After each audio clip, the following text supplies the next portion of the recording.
नियोजित शिक्षक लगातार अपने हक की लड़ाई लड़ते हुए आ रहे हैं, सड़क से सदन तक पहुंचे हैं, लेकिन कहीं ना कहीं इनकी जो पेच है कहीं ना कहीं रुकी हुई है। शीतकालीन सत्र में संदीप सौरभ ने उनके लिए आवाज़ भी उठाई थी। क्या कुछ नतीजे उस समय निकले थे, चलिए हम जानते हैं साफ तौर पे।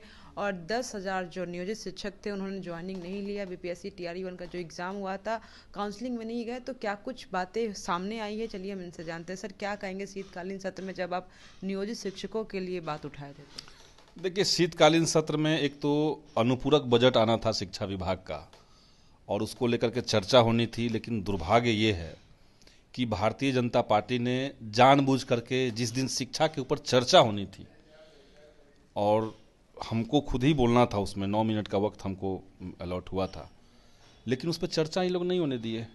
अगर वो चर्चा होती तो समझ लीजिए कि सारी पार्टियों की तरफ से शिक्षा को लेकर के, नियोजित शिक्षकों को लेकर के, विश्वविद्यालयों की जो समस्या है, तमाम मुद्दों को लेकर के बातचीत आती और कुछ बेटर होता। लेकिन वो सदन में चला नहीं। हमने इसके बावजूद शून्यकाल के दौरान मांग उठाई है। हमने ये मांग उठाई है कि जो नियोजित शिक्षक हैं पहले से, उनको उन्हीं के सीट पे समायोजन उनका हो जाए और सरकार जो है वो जो नई बहाली जो हुई थी TRE 1 में, उन सीटों पर जो मिनिमम एलिजिबिलिटी क्राइटेरिया को क्रॉस किए हुए अभ्यर्थी हैं उनको रखा जाए। सरासर देखिए गलत नियम है। कोई सरकार ये नहीं कह सकता कि आप शिक्षक हैं तो शिक्षक संगठन में नहीं जुड़िए। कोई आप विश्वविद्यालय के छात्र हैं तो आप छात्र संगठन में मत जुड़िए। मैं खुद ही छात्र संगठन में आया हूँ।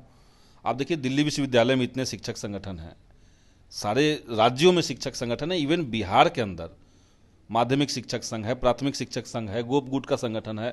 तो तमाम शिक्षक संगठन तो पहले से थे। और शिक्षक संगठनों को सरकार ये क्यों सोच रही कि वो सरकार के खिलाफ कुछ साजिश करने के लिए शिक्षक संगठन बना हुआ है? सरकार जब कोई पॉलिसी बनाती है तो उसमें शिक्षक संगठनों का जो रोल होता है कई बार पॉजिटिव होता है। संगठन उनको सुझाव देता है कि आप इस तरीके से कीजिए, इस तरीके की पॉलिसी बनाइए, क्योंकि वो ग्राउंड पे हैं। कोई 2-3 IAS अधिकारी कमरे में बैठ करके कोई पॉलिसी नहीं बना सकता है। तो शिक्षक संगठनों का एक रोल है।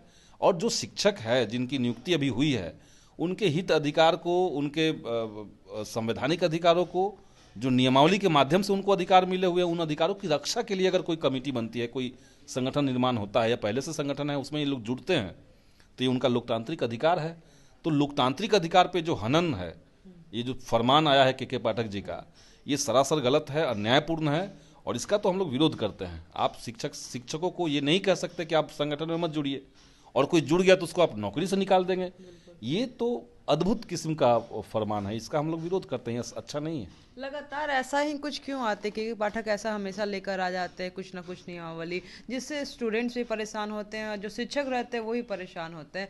तो ये सब चीज़ का एंड कहाँ पर होगा? अब ये सब चीज़ का एंड कहाँ पे होगा? इस तरह के अधिकारी आएंगे, गलत फैसला लेंगे, हम लोग आवाज़ उठाते रहेंगे। सरकार अगर सुनेगी तो उस फैसला को विड्रॉ करना पड़ेगा।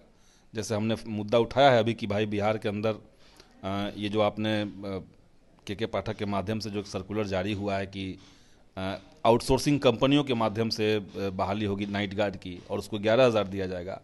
लेकिन सरकार की पूर्व की नियमावली से बहाल जो हुए हैं नाइट गार्ड, उनको 5,000 वेतन मिलेगा। तो ये इलॉजिकल तरीके का फरमान कैसे है? ये हमने मुद्दा उठाया। अभी तक इसका विधानसभा से हम लोग को जवाब नहीं मिला है लिखित में। शिक्षा विभाग में से जवाब आना चाहिए। क्वेश्चन पास है लेकिन सत्र खत्म हो गया, लेकिन ये जवाब अभी तक हमको नहीं मिला कि क्यों ऐसा हो रहा है। हमने मांग की थी कि दोनों को आप इक्वल कीजिए। और आउटसोर्सिंग कंपनियों का क्या ज़रूरत है जब देश भर में भाजपा का विरोध हम इसलिए भी कर रहे हैं, बाकी कारण तो है ही, लेकिन इसलिए भी विरोध कर रहे हैं कि आप प्राइवेटाइजेशन को बढ़ा रहे हैं, आप आउटसोर्सिंग और ठेका पट्टा की पॉलिसी को बढ़ावा दे रहे हैं। और बिहार के अंदर सरकारी स्कूलों के अंदर अगर बिहार सरकार के नाक के नीचे के पाठक जो है वो प्राइवेटाइजेशन को बढ़ावा देंगे, आउटसोर्सिंग कंपनियों को रखेंगे, तो हमारा क्या एग्जाम्पल रह जाएगा? तो इसलिए भी हमने विरोध किया है। तो इस तरह का विरोध होगा। सरकार के संज्ञान में जब चीज़ें आएंगी, जब चीज़ों का हम लोग जो बात कह रहे हैं उसका जब आउटकम दिखने लगेगा तो उसको वापस भी करना होगा। सर, 10,000 नियोजित शिक्षकों ने अपनी ज्वाइनिंग नहीं किया है, कहीं ना कहीं काउंसलिंग में भी नहीं गए, तो उनके लिए क्या कहेंगे? क्या कुछ उनको करना चाहिए? अब किस लिए नहीं गए हैं ये बात है। 10,000 लोग अगर नहीं गए हैं तो ये भी संभव हो सकता है कि, ये मुझे आइडिया नहीं है कि ये आंकड़ा कितना है और इसके पीछे का कारण क्या है। ये भी हो सकता है कि जो नियोजित शिक्षक थे उनका जो नई बहाली हुई उसमें जिला कहीं दूर चला गया है, तो इसलिए वो ज्वाइनिंग नहीं करना चाह रहे हैं, ये भी हो सकता है।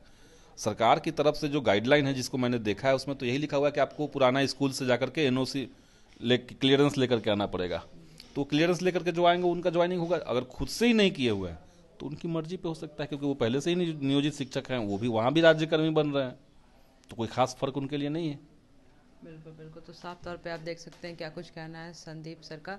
और साथ ही साथ नियोजित शिक्षकों के लिए अभी थोड़ा सा और समय चाहिए कि क्या कुछ नतीजे निकल के सामने आएंगे, वो देखना लाजमी रहेगा। बने रहे न्यूज़ के साथ, मैं काजल सर्विस।